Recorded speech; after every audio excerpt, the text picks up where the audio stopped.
everybody, happy Thursday. And when it's on Thursday, I am on the website katimorton.com and I'm on YouTube.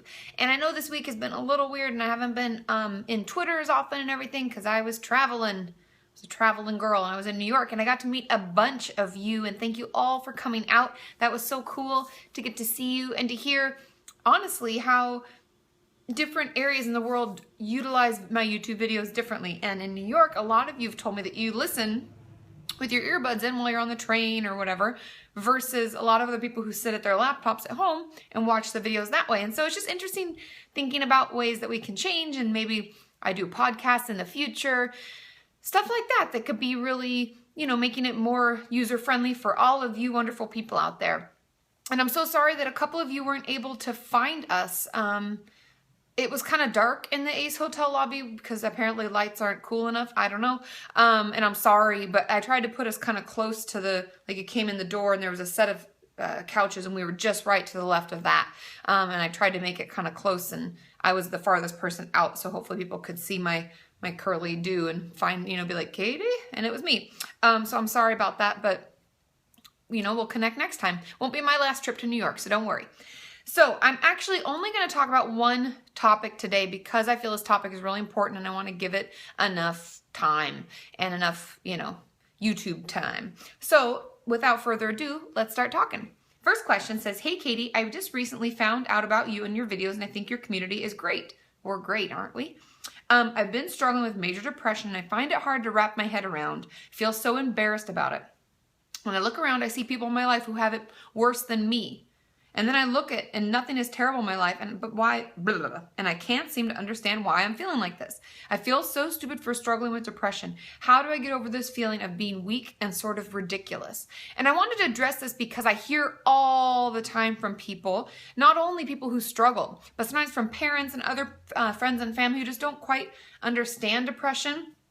A lot of people will say, what do you have to be sad about? There's nothing really wrong in your life. And they don't understand, or we feel that way, but I don't have it that bad. I have a loving husband or wife or girlfriend or boyfriend, and I have a job or have a good school experience, whatever. We tell ourselves, things aren't that bad right now. What's my problem? And the truth is that your problem is that you have depression. Depression isn't something that is circumstantial. It can be, and it can be exacerbated by situations in our life. But depression is a chemical imbalance in your brain. And for many people, it can be something that's genetically driven. If you have a lot of people in your family who struggle with depression or dysthymia, which is a low-grade depression, if you want to know more about that, you can look that up. I have a video on dysthymia itself. But it's not something we have control over. It's not something that our life is going great, so I have no rights to feel depressed, because depression is a chemical imbalance in our brain. If you don't follow me on Facebook, just hop on Facebook and look for Kati Morton, and you'll see this thing that I reposted last week. I want to say it was last Thursday, maybe a week ago.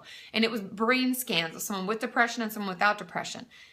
And you can see how different it is. It's like looking at a bone in our leg that's together and one that's broken. You're like, something's different. This needs to be fixed. And oftentimes we feel that mental illness from people who struggle, we feel ridiculous, we get embarrassed, we feel shameful, things like that.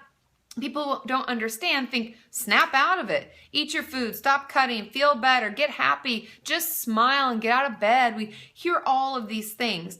But mental illness needs to be treated the same way we deal with physical illness. Because there are some things we can't change, like depression, and a lot of things have to do with the way that we're genetically made up, the way our brain is chemically balanced. There are a ton of different things. They're finding little genes that are, not like other people's genes, and people with anorexia have that gene mutation, and people with bipolar have this gene mutation, and they run along the same line in the brain. And so understanding that mental illness isn't a choice. Struggling with depression isn't something we can just snap out of. I know that we struggle feeling embarrassed about it and shameful or ridiculous, but know that you have an illness and there are doctors that can help treat you. There are other professionals like therapists like myself that can help treat you, and we can help you better find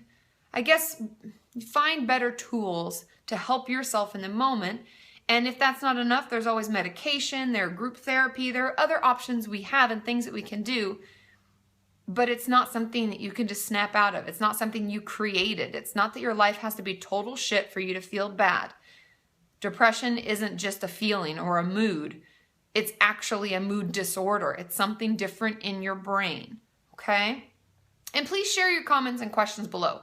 And don't forget to subscribe because I put out videos more often than not and you don't want to miss them. And I have some really exciting collaborations coming up in the near future. You don't want to miss those either, okay? I will see you all soon and have a good one. Bye!